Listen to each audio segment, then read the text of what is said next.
Hello friends, ഇന്ന് ഞാൻ കുറച്ച് ബിറ്റ്സ് ആൻഡ് ബൈറ്റ്സ് എടുത്തിട്ട് എൻ്റെ പഴയ വീഡിയോസിൽ നിന്ന് ഡ്രാഗ് ചെയ്തെടുത്തൊരു ഷോർട്ട് വീഡിയോ ആണ് ഇത്. മെയിനായിട്ട് ഞാൻ കോഴിക്കോട് നടക്കുന്ന നരിക്കളീനെ കുറിച്ചിട്ടാണ് പറയുന്നത്. അത് ഞങ്ങൾക്കൊരു യുണീക്ക് ഫെസ്റ്റിവൽ തന്നെയാണ് കേട്ടോ.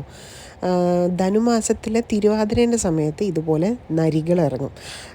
ഒരുപാട് പേരുണ്ടാവും, പല പല എനിക്കൊന്ന് കോഴിക്കോടാണ് മെയിനായിട്ട് ഞാൻ ഇതിനെക്കുറിച്ച് കേട്ടിട്ടുള്ളത്.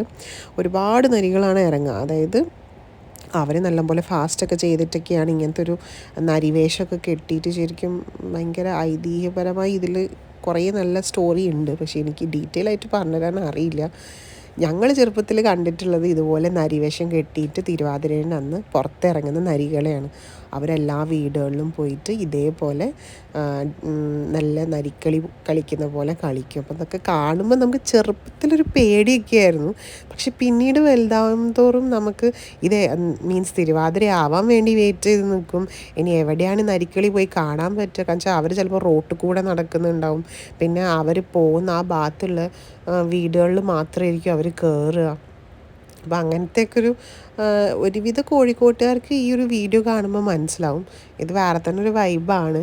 കോഴിക്കോടുള്ളവർക്ക് കൂടുതലായിട്ട് ഇതിനെക്കുറിച്ചിട്ട് അറിയാൻ പറ്റും. ബാക്കിയുള്ള ജില്ലകളിൽ ഉണ്ടോയെന്ന് എനിക്കറിയില്ല.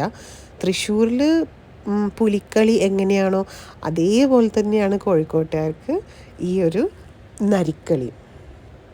അപ്പം ഞാൻ കൂടുതൽ പറഞ്ഞ് ഇത് ബോറാക്കുന്നില്ല. ഇതിൻ്റെ ബാക്ക്ഗ്രൗണ്ടിലുള്ള ഒറിജിനൽ ചെണ്ടേൻ്റെ സൗണ്ടും ഒക്കെ കേൾക്കണം. എന്നാലല്ലേ എൻ്റെ വൈബ് ശരിക്കും കറക്റ്റായിട്ട് നിങ്ങൾക്കും കിട്ടുള്ളൂ.